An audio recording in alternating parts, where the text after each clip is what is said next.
It was the kind of building that shouldn't have still been standing.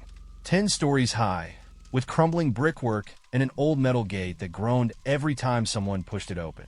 The kind of place that had been forgotten by the city around it. I had just moved into a cheap studio apartment on the 7th floor, the kind of place you take when you don't have options. The first time I saw the elevator, I knew something was wrong with it. The buttons were faded, their numbers barely legible, and the brass paneling had tarnished into a dark, sickly green. But it was the doors that unsettled me the most. They were mirrored, warped with age, making your reflection look just a little off. I took the stairs at first. I told myself it was for exercise, but really I just didn't want to be in that box. Then one night, I was carrying groceries up, an exhaustion one. I stepped inside, pressed the button for the 7th floor, and watched as the doors shutter closed. The ride was silent except for the hum of the motor and the occasional groan of cables above. I counted the floors in my head, 3 for 5. The numbers on the panel flickered erratically, skipping between digits. I frowned. The light flashed 6, but then the elevator stopped between floors. A soft chime rang out. The doors slid open. I should have seen concrete, the space between floors, but instead, there was a hallway. The walls were a dull beige, the same as my own building, but everything was inverted, like a mirror image of what it should have been. The apartment doors were numbered in descending order instead of ascending. The light fixtures were on the floor, casting an eerie glow upward. Something wasn't right. I took a cautious step forward. The air was thick, like a room that had been sealed shut for years. The hallway smelled sterile, like a hospital, but underneath it was something metallic, coppery sharp. Then I heard it. Footsteps. They were slow, deliberate, coming from around the corner at the end of the hallway. Not heavy, not hurried, just purposeful. My pulse pounded. I turned back to the elevator, ready to step inside, but the doors remained open, waiting, daring me. Then I saw something, a smear of red just at the edge of the doorway, where the doors would meet when they closed. I swallowed hard. The stain looked like something had tried to get back in, had almost made it. I reached out and slammed my hand against the panel, hitting the button over and over. The footsteps were getting closer. A shadow stretched along the floor from the corner of the hall. The elevator groaned. Then, as if deciding on its own, it moved. The door shut just as the figure came into view. Or at least half of it. A body, cut cleanly at the waist, fell forward into the gap, as if whatever had been chasing it had been in the process of pulling it back. The elevator jerked downward, and I barely had time to register the sight before it was gone, sliced cleanly in half as the car descended. I staggered back, breath coming in sharp gasps. The air smelled of something burnt. The elevator dinged. 7th floor. The doors opened normally, revealing my hallway, my world. I ran. I locked the door behind me, pressing my forehead against the wood, willing my heartbeat to slow. This was a mistake. This building was wrong. And that elevator didn't go to places that existed. I tried to forget about the elevator. I really did. I told myself I imagined it. That the stress of moving, the exhaustion, the dim, flickering lights in the hallway had all played tricks on my mind. But no matter how much I tried to rationalize it, the image of that severed torso stuck in the doorway wouldn't leave me. The way it had landed, the way the blood had smeared across the floor, the way the doors had slammed shut, as if the building itself was hungry. It had happened, and I hadn't told a soul. The next day, I avoided the elevator completely. I forced myself to take the stairs, ignoring the way my legs burned by the time I reached the 7th floor. But no matter how hard I tried to distance myself from it, I couldn't shake the feeling that it hadn't let go of me. That night, I had the first dream. It wasn't like normal dreams, fragmented, nonsensical. It felt real. I was standing in front of the elevator again. The doors were slightly open, just a sliver, like it was watching me. The air around it pulsed, not with sound, but with something deeper. A presence. I felt it before I saw it. A figure just beyond the gap in the doors, deep in the dark space between floors. Too tall, too thin. At first, I thought it was a man, but then it shifted. I saw the angles of its body were wrong. Its limbs too long, its head tilted at a sharp, unnatural angle. And its eyes. God, its eyes. Twin pinpricks of light, the same sickly yellow as a dying street lamp. They flickered, as if struggling to stay lit, and yet they saw me. I knew they saw me. Then it whispered my name. The sound wasn't human. It scraped, echoing in the walls of my skull, like something buried beneath 1,000 layers of concrete. I wanted to run. I wanted to wake up, but I couldn't. The thing reached forward slow, deliberate.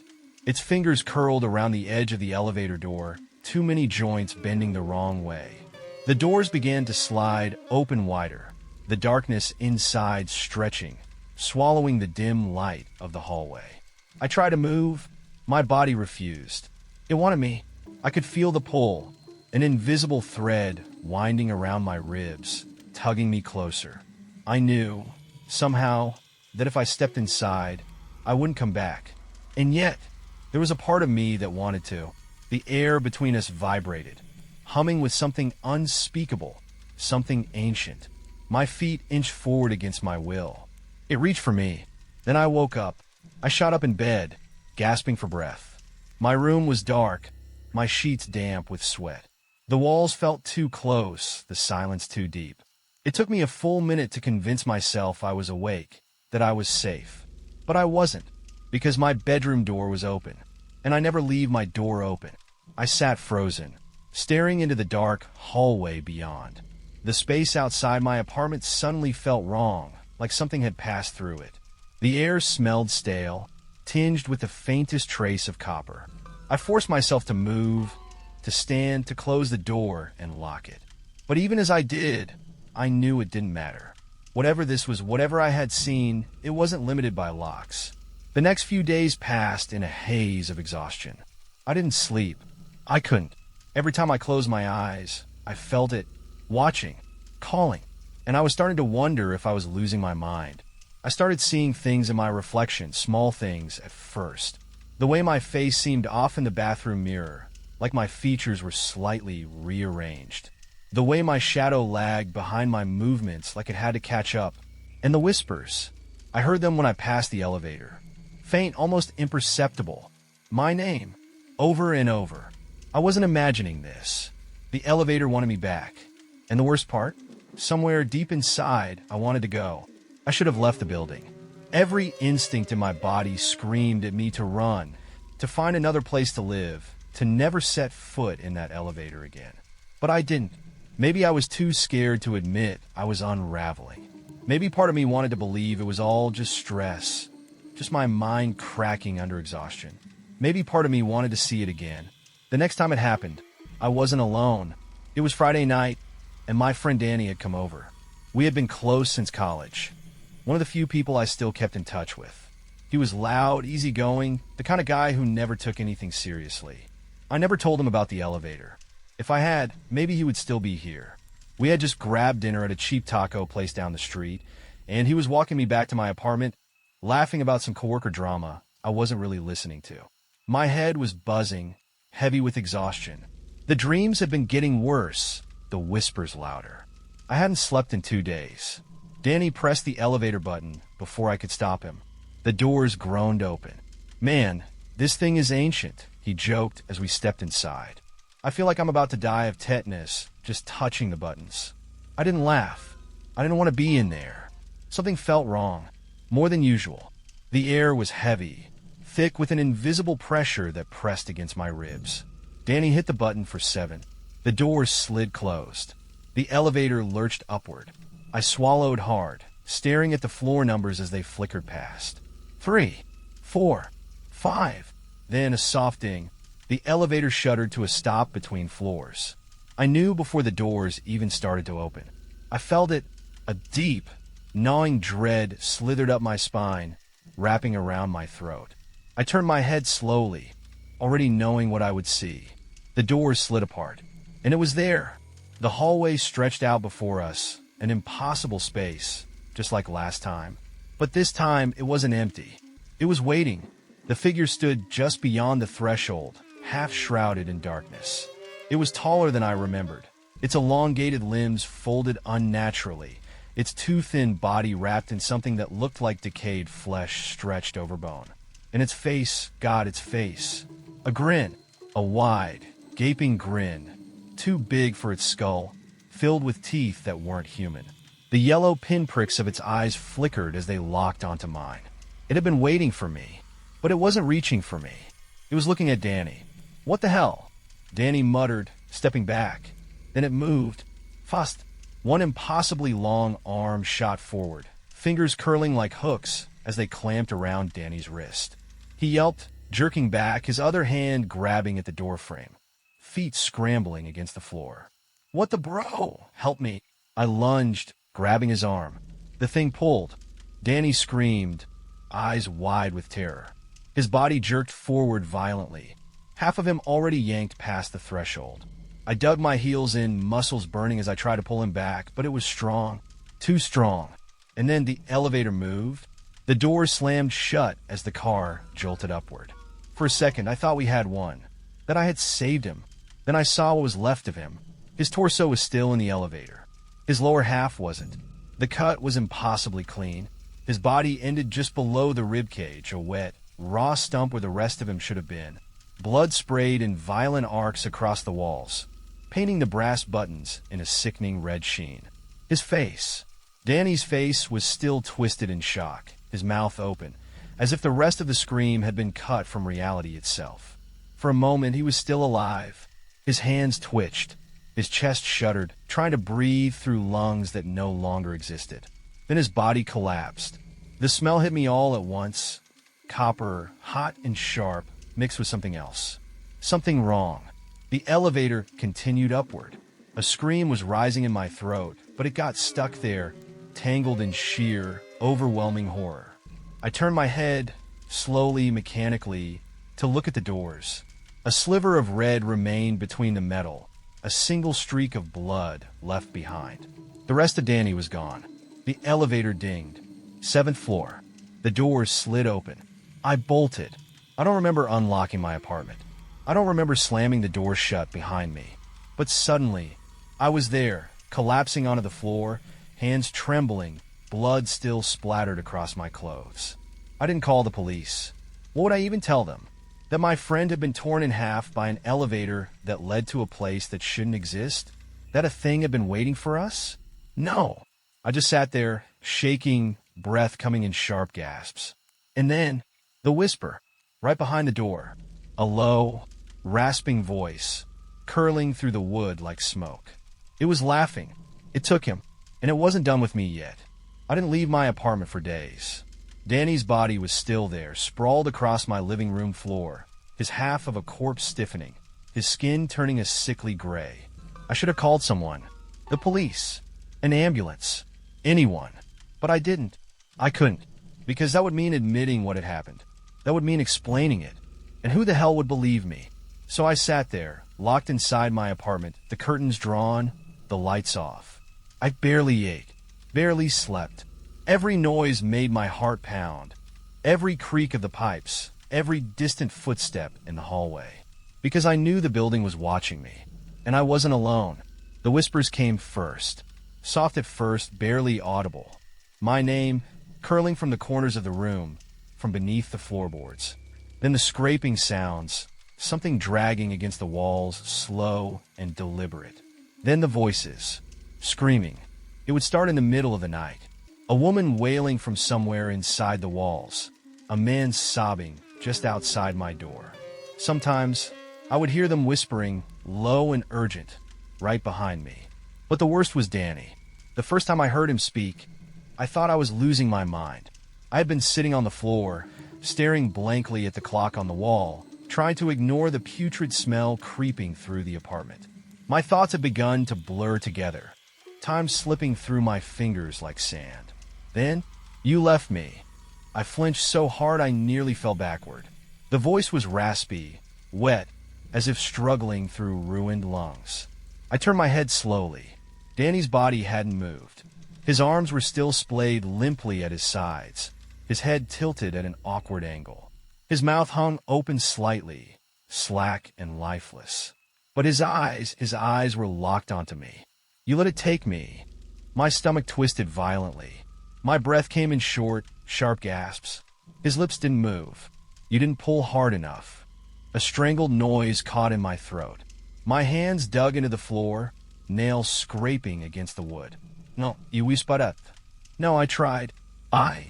You should have gone instead. I clamped my hands over my ears. But it didn't help. The voice wasn't coming from outside. It was inside my head, curling like smoke through the cracks of my mind. I squeezed my eyes shut. Stop. Stop it. You belong there. I snapped my eyes open, chest heaving. My hands trembled as I looked at Danny's face again. His mouth was closed. His eyes were dull. Had they ever moved at all? I scrambled back, heart hammering so hard it felt like my ribs would crack. I tried to slow my breathing, tried to shake the words from my head. But they didn't leave me, because I knew he was right. I did belong there. I had never really left. That night I made my decision. I was going back. I waited until the building was silent, until the whispers faded, until the unseen footsteps outside my door stilled. Then I stood. My legs felt weak, unsteady, like I had been hollowed out. I stepped around Danny's body, avoiding his lifeless stare, and made my way to the door. My hands shook as I unlocked it. The hallway was empty, but the air was wrong, stretched. The walls seemed to lean inward, subtly, like they were pressing against me. I forced myself forward, step by step, down the corridor, past the neighbors' doors, all eerily silent, to the elevator. It was waiting for me. The moment I pressed the button, the doors slid open. I hesitated. The air inside was thick, humming with something unspeakable. My reflection in the warped metal looked wrong, distorted, as if something else was peering through my skin. I stepped inside. The doors shuttered closed behind me. My finger hovered over the buttons. What floor? 7? 6? Or should I just wait? My breath came slow and uneven. I let my hand drop to my side. The elevator began to move. It was taking me where I needed to go. The elevator stopped. A soft ding rang out, unnatural in the heavy silence. The doors slid open. I held my breath, waiting for something to be standing there, waiting for the yellow eyes, the twisted grin, the grasping fingers. But there was nothing. The hallway stretched before me, empty and silent. The air was stale, thick with the scent of dust, and something rotten just beneath it. The walls were the same dull beige as my building, but they seemed older, more decayed. Dark stains smeared the peeling wallpaper, trailing toward unseen places beyond the dim glow of flickering ceiling lights. I stepped forward. The second my foot touched the floor, the doors behind me slammed shut. I spun around, heart lurching, but the elevator was already gone, vanishing into the darkness above, the cables creaking as it ascended without me. I was alone, or at least I thought I was. I turned back to the hallway, forcing myself to move forward. I needed to find a way out. The corridor stretched endlessly in both directions, doorways gaping open like black mouths. I stepped cautiously past them, peering inside. Empty rooms, every one of them. Some looked like abandoned apartments, but they were stripped bare. Walls cracked, floors covered in dust and debris. Others were hollow spaces of nothingness, stretching too far into the dark, as if the rooms had no end. And then I started seeing the bones, piles of them, scattered across the floor. Skulls with empty sockets stared up at me from the dim glow of the ceiling lights. Some cracked, others still with remnants of dark, rotted flesh clinging to them. A rib cage lay half buried in the dust, fingers curled around the edge of a doorway, frozen in some desperate attempt to escape. I wasn't the first one here, and I wouldn't be the last. A noise, soft at first, a shuffle, then a scraping sound. I froze. It was coming from somewhere deep within the corridor, the sound of something moving, slow, deliberate. I turned my head slowly, pulse hammering, and I saw it. At the far end of the hallway, just barely visible in the flickering light. The creature. It stood motionless, half shrouded in shadow. Its limbs were too long, its body unnaturally thin, as if stretched by something unseen. Its grin split its face apart, too wide, too sharp, and its glowing yellow eyes burned into mine. It had found me. Then it moved. Fast. I ran. The hallway twisted around me, stretching impossibly in all directions, doors slamming shut as I passed. My breath came in ragged gasps. my legs burning as I sprinted through the endless maze. I could hear it behind me, the heavy scrape of claws against the floor, the ragged breathing, the wet click-click-click of joints bending the wrong way. Then pain. Something slammed into my back. I was thrown forward, crashing onto the cold, hard floor. My vision blurred, white-hot agony searing through my body. I tried to push myself up, but my left hand wasn't working. I looked down. A sharp, twisted gash ran up my forearm, the skin torn open to reveal raw muscle beneath. My fingers twitched, numb and useless. No, no, no, no. I turned onto my back, gasping through clenched teeth. The creature loomed over me. It crouched low, head tilted, grinning that horrible, impossible grin. Its fingers curled around my leg, claws pressing into my skin. It was playing with me, drawing it out, savoring it. I screamed, not in fear, in rage. I kicked out with my good leg, striking it in the chest. It staggered back just slightly, just enough. I scrambled to my feet, ignoring the searing pain, forcing my body forward. I ran, faster than I had ever run before. The hallway twisted and turned, narrowing, suffocating, leading me somewhere. Then, the elevator. It was there, waiting. The door slid open. I didn't hesitate. I threw myself inside. The creature lunged forward, its long arms reaching. But the door slammed shut between us. A sickening screech tore through the air, the sound of claws raking against metal. Then silence. The elevator shuddered and began to move. I collapsed against the wall, sucking in deep, shaking breaths. I had made it. I had escaped. Blood dripped from my injured arm, pooling onto the floor. I clenched my jaw against the pain, pressing my other hand against the wound, my body trembling with adrenaline. The ride stretched on longer than before. Something was different. Something was wrong. I turned my gaze toward the panel. There were no numbers anymore. Just an empty, black space where they should have been. The elevator was taking me somewhere else. I stared at my own reflection in the warped metal doors, my face pale, eyes hollow. And then the elevator stopped. A soft ding rang out. The doors slid open. I stepped forward, and the world outside was not my own,